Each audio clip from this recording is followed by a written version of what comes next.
Hey everyone, this week you're reading The Island of Dr. Moreau, or rather continuing The Island of Dr. Moreau by H.G. Wells, and it's time for a little bit of context to help me put all of this together. So H.G. Wells is one of the forerunners of science fiction. He is right up there with Mary Shelley and Isaac Asimov as one of the founders of this genre.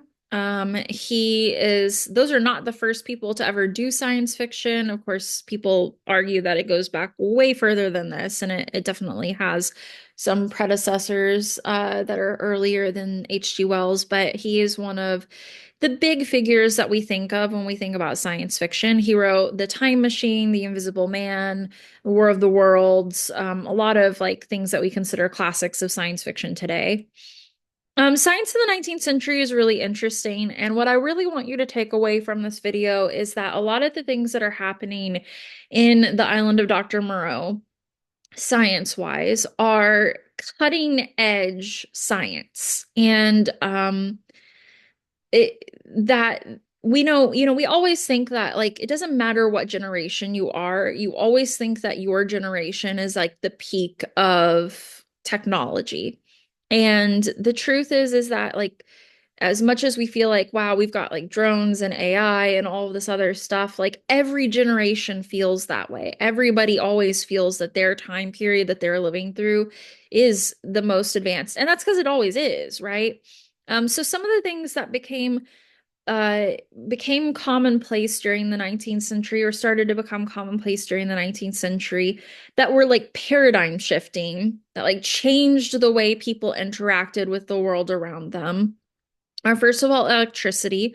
There's actually a scene in The Hound of the Baskervilles where Sherlock Holmes goes to this house out in the country, and the house is starting to get power, electrical power for the first time. I think that book was published in like 1901 or 2. So it shows you like that in the cities, electrical power was a little bit more common, and then in the right at the turn of the century, it becomes like, okay, now we're starting to get it in the countryside and stuff like that.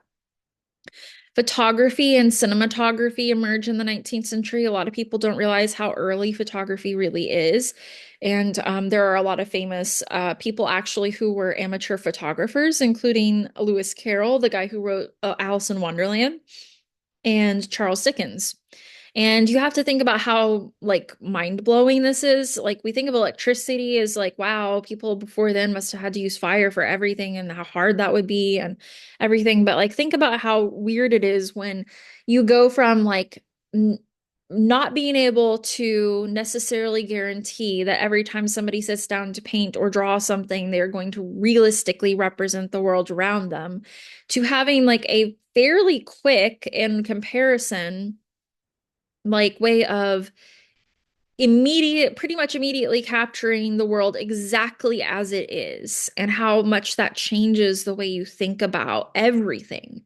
Um, we also have during this period, for those of you who are interested in medical sciences, we have germ theory, which is enormous, very big paradigm shifting thing that happens during this time period.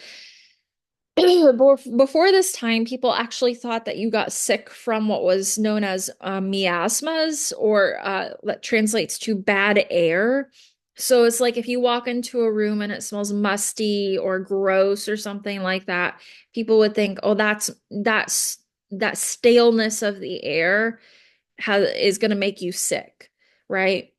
And they might have like had some like grounds for this, right? Because when we have really nasty smells that's usually coming from something, and often that thing is the growth of bacteria, which can make you sick. But of course, we know today that the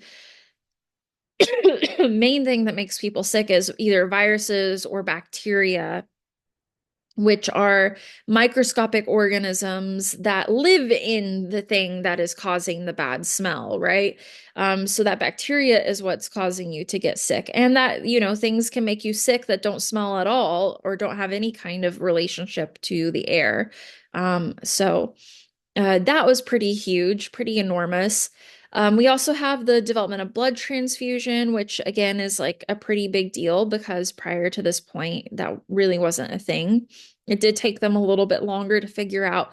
They had like the technology for how to do blood transfusions, but it took them a longer time to figure out like how blood typing worked. So unfortunately, there were a lot of early blood transfusions that people would die from because they didn't know like, oh, that person has type A and that person has type AB, and it was not good. Um, Another paradigm shifting thing is steam power, which is enormous. Steam power is you're thinking about like railroads, you're thinking about shipping. And this is big for a lot of different reasons that people don't realize. Like prior to the 19th century, if you wanted to go visit somebody that lived in another country or even another city, that is a multi-day, sometimes multi-week journey that you would be taking basically by carriage or by horseback. And it would take, like I said, like it's just a really long time. In fact, a lot of people would travel by, like, if you were in England and you wanted to go to Greece, it might be faster to just take a ship right down there. But when we had rail travel, that made it a lot easier, more convenient, a lot quicker for people to travel across Europe. And it also meant that you had more access to trade and you also had access to post. So, like, if somebody wanted to mail something to somebody, unless instead of it taking like months to get to you, by which time like the information is very outdated, right? It would take just, days or maybe a couple weeks to get to you. So it was very paradigm shifting as well. The world literally kind of shrunk for a lot of people after the invention of steam power.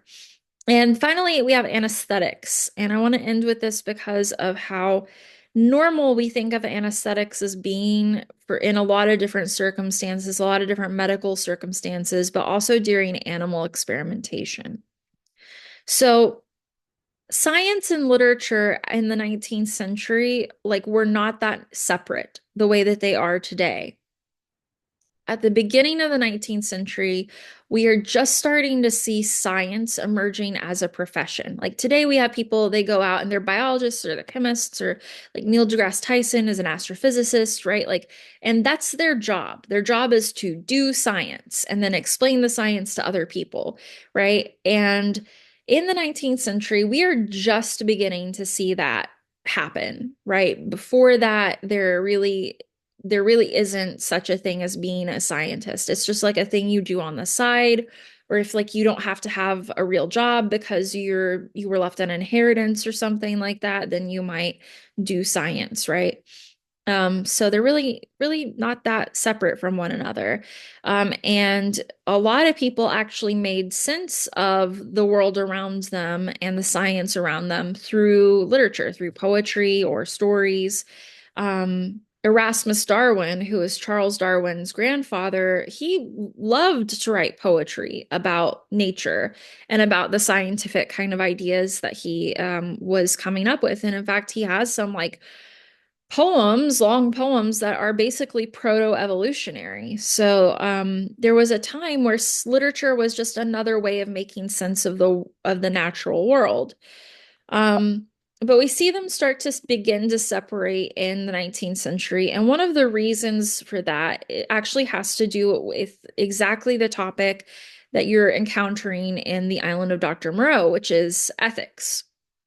Um, I mentioned that anesthetics weren't really developed until the 19th century, and they weren't widely used until the 20th century because we're still not 100% sure how anesthetics work, like what exactly is happening in your brain and your body that makes you go to sleep and not feel things.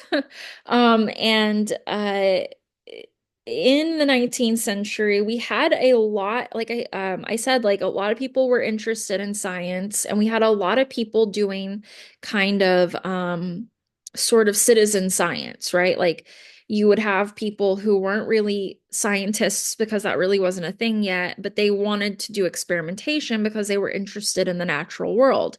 And one of the things that they would do was something called vivisection.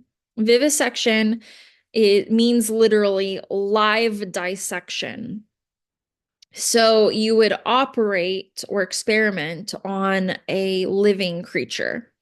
So there are a lot of writings about this during the time period.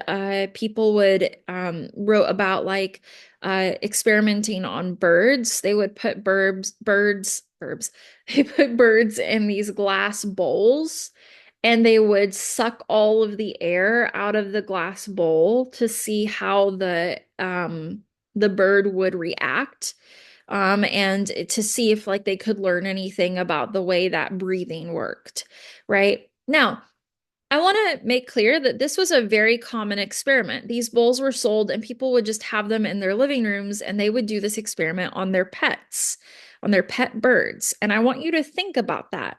That is somebody who is literally suffocating an animal in their house as like kind of a party trick.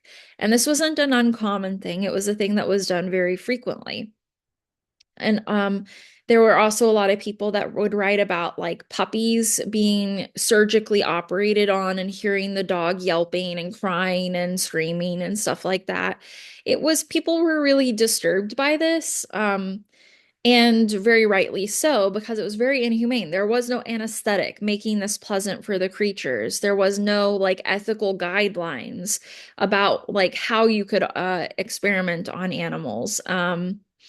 And H.G. Wells, amongst many, many other writers of the time period, including Lewis Carroll, George Eliot, Charles Dickens, many of these people were like, this is really bad. Like, we need to stop this. This is a horrible thing to do and to witness day after day after day, just happening on the street. And the Island of Dr. Moreau, in a lot of ways, is the response to that. It is about the vivisection, the live dissection of living animals that were um, uh, being turned into these like kind of human beast folk creatures.